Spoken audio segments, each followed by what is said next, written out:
Bonsoir mes amis, vous êtes nombreux à m'avoir écrit de France au sujet d'un événement sordide qui se passe en Angleterre, une affaire en fait, c'est pas un fait divers, c'est une grosse affaire avec un grand A. C'est des milliers de filles, mineures pour la plupart, qui ont été violées, abusées et puis mises en esclavage sexuel par des gangs, des criminels ici en Angleterre. Ce qui est extraordinaire dans l'affaire, et ce qui a choqué les gens, c'est que ça s'est fait au vu et au su de la police et des services sociaux pendant de très nombreuses années, sans que personne ne lève le petit doigt. Voilà, voilà ce qui frappe, voilà la dimension, si vous voulez. Déjà l'affaire est sordide en elle-même, mais voilà la couche qui vient rajouter cette dimension d'incompréhension. Alors j'ai des gens, par exemple pour ceux qui connaissent Antonin de F de Souche, qui a l'habitude de brasser quand même depuis des années, qui a l'habitude de brasser des news d'un certain calibre, je veux dire du sordide, il en lit tous les jours. Et là, j'ai senti le gars, j'ai senti touché, personnellement touché. Alors, je vais vous dire un truc. Je vais vous raconter un petit peu cette histoire, et qui malheureusement ne me choque pas. Ça me heurte, ça me touche, ça me révolte, ça me dégoûte, mais ça ne me choque pas et ça ne me surprend pas d'un pays comme l'Angleterre. Alors, qu'est-ce qui se passe? Les 1400 filles, enfin ils ont admis 1400, mais en fait je pense que plus ils chercheront, plus ils trouveront. 1400 filles sont toutes, qu'on dise les Américains, de race blanche. Elles sont toutes des locales, ce sont toutes des Anglaises de souche, si vous voulez. Les criminels, les violeurs, les proxénètes, etc., sont tous des Pakistanais. Alors déjà le mot pakistanais ici, il fait peur. Parce qu'on est dans un pays, vous savez, je ne sais pas, j'arrive pas à m'expliquer l'occidental. Franchement, le français est dans la même catégorie pour moi, enfin la case à côté de l'anglais. Parce que, je veux dire, le Pakistan a été fabriqué par l'Angleterre. C'est un pays qui n'existait pas. Il a été fabriqué de 3 régions. C'est pour ça c'est un acronyme, le PAK, 3 régions. Et en fait, ces 3 régions-là, on en a fait un pays artificiel pour les musulmans de la région. Et en fait, ce pays est un tel échec. Et on a vu des gens, enfin, ils ont des gens extraordinaires, ils ont des joueurs de cricket extraordinaires, mais on ne parle pas de cela, on parle du lambda qui vient de ce pays, est tellement en échec que dire pakistanais ici en Angleterre, c'est pratiquement du même niveau que dire nègre en France. Surtout que les gens ici, ils disent paki, hein, raccourcissant, au lieu de dire pakistanais, ils disent paki. Et en fait, le mot paki, c'est bien au nord de nègre en termes de gravité. Donc, ils disent asiatique. C'est pour ça que quand vous lisez la presse anglaise, on va vous parler d'asiatique. Asiatique, c'est, hein, pour mettre la chose, pour utiliser un terme très flou, parce qu'on ne sait pas si c'est des Japonais, des Chinois, des Nord-Coréens, etc. Alors, les services sociaux et les flics, qui savaient ce qui se passait pendant de très nombreuses années, n'ont pas osé intervenir de peur d'être traités de racistes. Voilà, c'est tout. Alors, comprenez bien que vous avez des criminels dont rien que le nom, dire pakistanais, ce n'est pas possible. Rien que de le dire, c'est déjà trop. Juste prononcer le...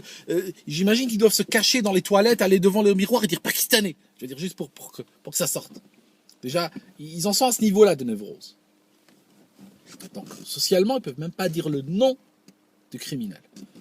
Alors, s'ils ne peuvent même pas dire le nom, alors vous imaginez dire, alors je vais oser le dire un Pakistanais qui est en train de mettre en esclavage sexuel des gamines mineures de race blanche et les vendre à d'autres Pakistanais, je peux vous dire c'est déjà plus grave dans ce pays, selon le code moral, selon l'échelle morale de ce pays, c'est déjà plus grave que le crime lui-même. D'accord? Voilà.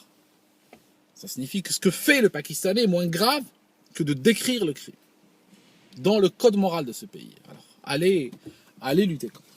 Donc c'est pour ça qu'ils ont préféré se taire et ils ont laissé faire. Alors, Ce crime arrive à la rencontre de deux systèmes, comme très souvent les crimes de cette ampleur-là arrivent souvent à la rencontre de systèmes qui vont se compléter dans leur perversité. Donc on a déjà ce système anglais basé qui est extrêmement lâche, qui est extrêmement soumis, si vous voulez. Les Anglais sont un petit peu comme les Français. Ils sont partis dans un trip colonialiste une époque. Ils ont été créés des colonies. Après, quand ils ont perdu leurs colonies, ils ont voulu le recréer chez eux. Je ne sais pas pourquoi. C'est peut-être une question de nostalgie. Tu vas voir, par exemple, en France, il y a un certain nombre de villes qui ressemblent, on va dire, à l'Algérie. Ce n'est pas une vraie Algérie. À la rigueur, ils auraient créé une vraie Algérie. On aurait peut-être été content de venir leur rendre visite. Mais en fait, ce n'est même pas ça. Ils ont créé des pays qui ressembleraient à la caricature qu'aurait quelqu'un sur l'Algérie, par exemple, quelqu'un qui n'a jamais visité ce pays-là. Et alors, il va à Lille ou il va voir. Ouais, il y a des gens qui me disent ça, qui m'écrivent. Oh, on dirait que c'est l'Algérie. Non, non, non, c'est pas l'Algérie. Allez en Algérie, vous allez voir ce que c'est que l'Algérie. L'Algérie, on a des quartiers sympas, on a des quartiers moches, on a des quartiers super fréquentables, on a des quartiers huppés, on a des gens sympas, et puis on a d'autres, on a des quartiers, on dit là-bas, n'y va pas, c'est pourri, n'y va pas, mais pas les pieds, parce qu'on va te jeter les pierres. Comprenez? Alors qu'en fait, la France semble avoir créé des copies des quartiers les plus pourris de leur colonie et les avoir créés en ville entière. C'est un petit peu spécial. Hein. Il faut avoir été collant pendant un certain nombre d'années pour comprendre. Hein. Moi, je comprends pas. Alors, les Anglais ont fait un peu pareil. Les Anglais ont fait pareil. Quand ils se sont débarrassés du Pakistan, ils voulaient créer des petits Pakistans ici. Voilà. Le truc, c'est que ça, c'est la mentalité anglaise. Hein. C'est un modèle que je propose. Hein. C'est un modèle que je propose. C'est comme tous les modèles. Ça explique peut-être un niveau du problème, mais il y en a probablement d'autres. Voilà. Le Pakistanais, lui, vit dans une société ségrégation entre l'homme et la femme. La femme, elle sort voilée, elle est enfermée. L'homme vit dans la frustration sexuelle. Il faut savoir que, pardon, je suis obligé de vous le dire, mais il y a des mecs dans ces régions-là, ils sont obligés j'allais dire, ils violent, ce n'est pas le mot. Je veux dire, bon, acceptez le mot viol, même si ce n'est pas le mot. Ils violent des pastèques. Hein, oui, je veux dire, c'est sérieux, hein, c'est des vrais. Il faut avoir honte de ces choses-là, hein, il faut le dire. Hein. Je veux dire, les légumes, les animaux, les enfants, je veux dire, tout y passe. Hein, parce qu'il y a une telle frustration sexuelle institutionnalisée qui correspond, si vous voulez, à une violence sociale qui est très souvent génératrice de toutes les autres violences. C'est très freudien ce que je dis, mais c'est comme ça que ça marche. Vous créez dans une société une violence quelque part, et cette violence-là va ressurgir de partout. Donc, premièrement, il y a une relation très malsaine à la femme dans ces sociétés-là. Une femme, normalement, ça ne sort pas. Normalement, elle ne sort pas. Déjà, une femme, chez eux, dans leur société, je parle, hein, avant de les ramener en Angleterre, je parle dans leur société.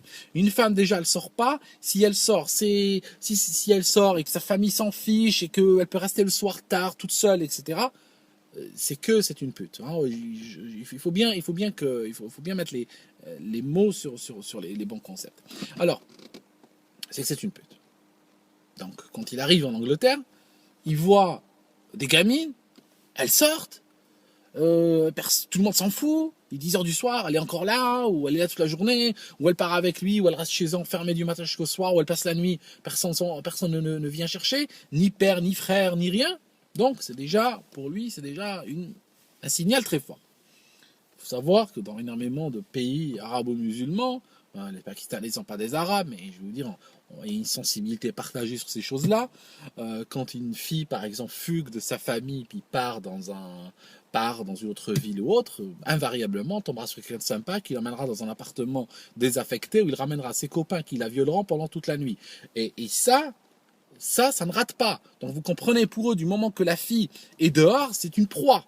C'est pour ça que certaines filles ont peur de sortir, c'est pour ça que certains parents, sans être nécessairement des gens odieux qui veulent enfermer leur femme, etc., ont peur pour leur gamine parce qu'ils savent bien que cette société malsaine qui a créé cette relation pourrie entre l'homme et la femme, savent bien que si elle est dehors, elle sera perçue comme une cible. Alors, en plus, cette femme, elle est dehors et elle n'est pas voilée. Donc, tu fais pute puissance 2. Après, tu mets une parenthèse sur tout ça, et tu rajoutes le fait qu'elle soit blanche et occidentale. Donc, en fait, elle est déshumanisée complètement. Parce que le Pakistanais, il sait bien que s'il est dans son pays, il sait bien que, par exemple, si un Anglais va au Pakistan et puis ouvre un shop et puis commence à violer des gamines locales, gars finira invariablement, je veux dire, le violeur finira brûlé vivant sur la place publique. C'est comme ça que ça marche là-bas. Ici, il arrive, et puis pour lui, c'est une sorte d'Eldorado, parce que habitué à une société de violence, habitué à une société où on le tape dessus au moindre écart, où les problèmes se règlent en pire par la violence extrême, ben, il voit tout à coup qu'il peut tout se permettre, d'accord? Il peut tout se permettre, c'est free for all. Alors, je vous donne un exemple. Non, je ne vais pas vous donner un exemple. Je vais continuer.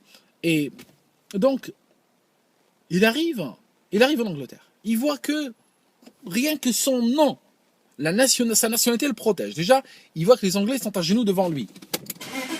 Salopard. Donc, je fais bouger le véhicule pour que la lumière s'allume. Voilà. Donc, qu'est-ce qu'il voit? Il voit que la société. Non, on n'est pas sorti de l'auberge aujourd'hui. Bon, alors je continue. Excusez-moi.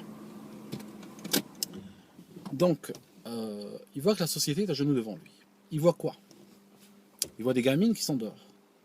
Et donc, déshumanisées, traitées de putes, blanches, hein, une couche de racisme, bien entendu. Qu'est-ce qui se passe? Il se croit tout permis.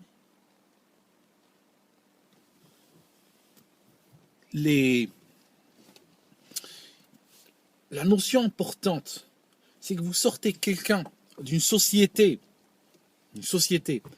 où il peut se faire pendre, où il peut se faire lyncher dans un marché pour un truc de travers, il arrive dans une société où même quand on le condamne, si on le condamne, il risque 6 mois de prison.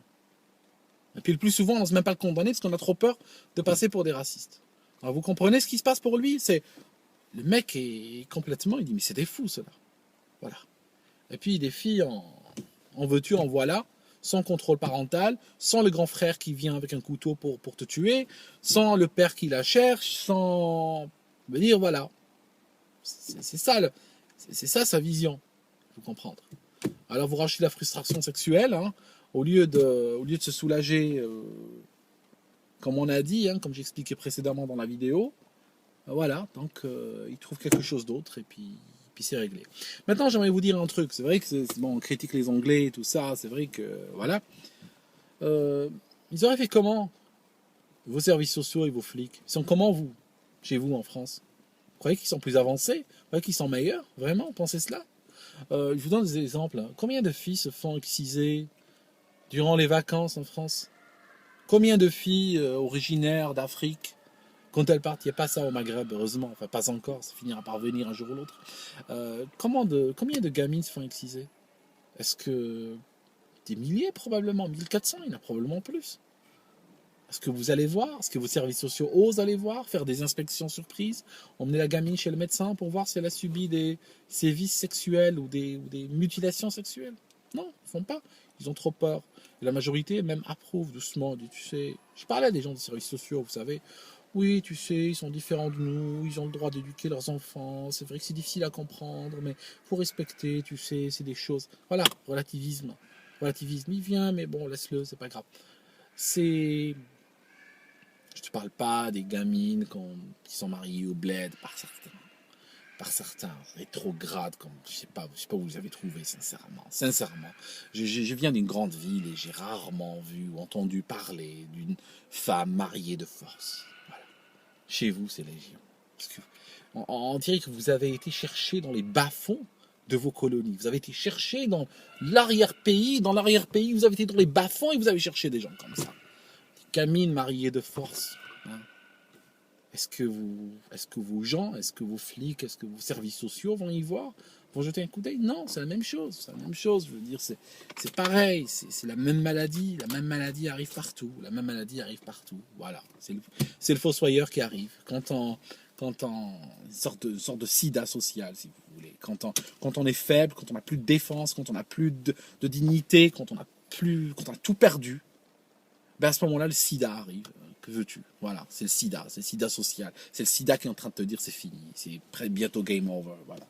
J'espère que ce ne sera pas un game over. J'espère que les gens finiront par se réveiller et puis voter pour leur camp au moins. C'est déjà un bon départ.